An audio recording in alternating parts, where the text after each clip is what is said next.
Buondì, ciao! Oggi ti devo parlare di una cosa che mi ha dato un po' fastidio. Cosa è successo? Oggi ero in riserva di gas, allora ho detto, già che devo muovermi per prendere la verdura al mio caro suino, vado a fare il pieno di gas. Non sono rimasto a piedi, cioè funzionavano ancora i servizi, la stufa sta funzionando, però insomma ero proprio in riserva, era l'ultima tacchetta. Insomma, il distributore di solito era chiuso. Poi dico, vado da un'altra parte. Io andavo sempre in quello per motivi di qualità.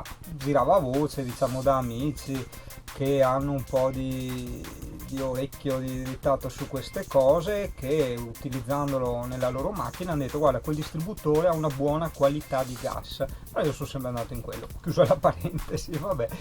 Comunque era chiuso giovedì, non si sa perché era chiuso, e allora dico, vado nel prossimo.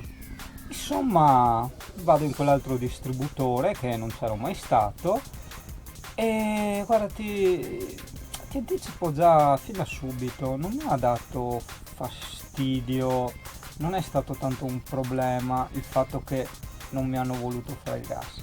Il problema è stato il modo in cui si sono posti. Cioè, io arrivo lì, cioè, ti guarda con sta faccia da culo proprio e ti dice: beh, cioè, come per dire, cosa ti aspetti anche che ti faccia il gas? Cioè, ma proprio, mi sembra di essere in Croazia, porca di quella troia.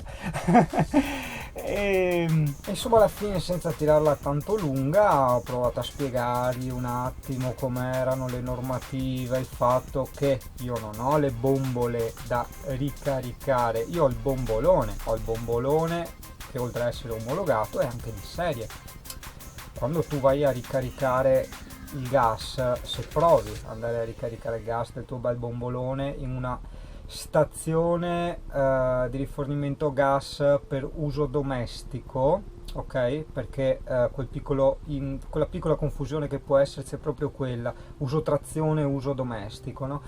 Vedrai che lì nessuno ha l'aggancio per il tuo cacchio di camper, perché il camper ha l'aggancio per la pompa automobilistica, capisci? Porca miseria.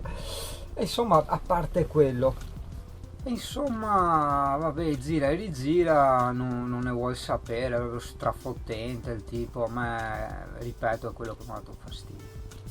Allora gli ho detto: porca di quella troia, adesso chiamo la guardia di finanza e te lo faccio spiegare da loro, vuoi che facciano così? Ma ho detto sì, vabbè, sempre con la sua bella strafottenza, e così abbiamo fatto. Chiamato la guardia di finanza in viva voce, i quali anche loro si sono assicurati: ma c'hai il bombolone? Sì, ho il bombolone inteso non le bombole domestiche, le bombole portabili, quelle da 10 kg, ho proprio il bombolone con misure di sicurezza diverse rispetto a quelle della bombola, come ad esempio il blocco quando arrivi all'80% circa del pieno. Questo c'è in tutti i bomboloni dei camper, non solo nel mio, in quello di Tizio, in quello di Caio, è uno standard che c'è su tutti, ma sono dettagli, inutili dettagli, andiamo avanti. E insomma, poi mi hanno chiesto l'attacco, molto importante, mi hanno detto: ma scusa, ma hai l'attacco automobilistico? Certo che ho l'attacco automobilistico, quello c'è solo nelle stazioni di servizio. C'è stata un po' di confusione per un discorso di tassazione, perché poteva essere frode far pagare a chi usa il gas come servizi un gas ad utilizzo trazione.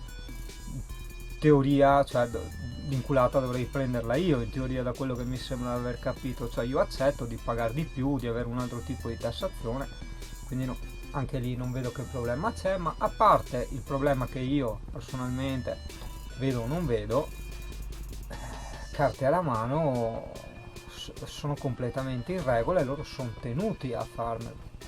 E qui arriva un altro punto, cioè il fatto che loro sono tenuti, cosa vuol dire sono tenuti? Qui in Italia c'è la legge, ma si sa che spesso obblighi e divieti. Cioè, io ti obbligo a far quello, io ti divieto a far quello, e l'altro dice: vabbè, e se io non lo faccio che succede? Succede un cazzo, in effetti. che la Guardia di Finanza lì, dopo aver analizzato tutta la situazione, mi ha fatto tutte le domande del caso, mi hanno detto, eh beh sì, non c'è nessunissimo motivo perché il gestore del distributore non le faccia il gas, ma è anche vero che noi non possiamo obbligare il gestore a farle il gas. Se noi le mandiamo una pattuglia o qualsiasi cosa facciamo, noi non possiamo far niente, cioè nel senso, se non vuole farglielo non vuole farglielo, cioè, capito dov'è? Insomma, insomma lì, vabbè, insomma, mi hanno detto, guarda, se è un coglione lui, scusa se dico sempre parolacce, cioè, qualcuno mi dice sì che dico sempre spesso parolacce, però quello era un coglione, dai, poco da girarsi attorno, era un coglione, e quindi se il coglione non vuole farti il gas, sulle 5:30 fai ancora tempo, prendi e vai da un'altra parte. Cioè io alla fine ho detto vabbè, domani devo ritornare in giro col camper, quindi la faccio domani, riaprirà l'altro e via. Però oggi è andata così. Altra piccola parentesi, la prima volta che ero andato a fare il gas in quel distributore dove uso andare di solito perché ha il gas buono, il ragazzo della pompa si era raccomandato, si era voluto assicurare che io appunto avessi il bombolone e non le bombole. E allora lì mi ha detto, ah ok, allora se hai il bombolone va bene, e mi ha fatto il pieno e continuano a farmi il pieno. Vabbè, giovedì era chiuso e è andata così. Abbiamo conosciuto il pirla di turno. E ascolta, io ho trovato la documentazione molto interessante, quindi io ti metto adesso il file in PDF da scaricare dove tu hai tutte le leggi, hai tutto scritto, cosa fare, cosa non fare. Sai che quello che io ci tenevo a dirti, che ti ho detto, è che tu abbia ragione, che tu sappia o che non sappia, se uno non vuole fartelo, te l'attacchi al piffero, basta, morta lì, cambi, vai da un altro distributore. Però insomma è giusto un attimo per dirti un attimo quello che ho trovato, per farti leggere anche questi 3-4 fogli che sono molto esaustivi e per darti anche la mia esperienza. Cioè, io ho chiamato la Guardia di Finanza, più che altro anche per chiedere, ho detto ma scusate, cici, cocò, cici, e hai capito, la risposta è stata quella che non possono teoricamente non farti il gas, però se non vogliono niente da fare, ti fai la notte al freddo. Fortuna che siamo sopra i 0 gradi.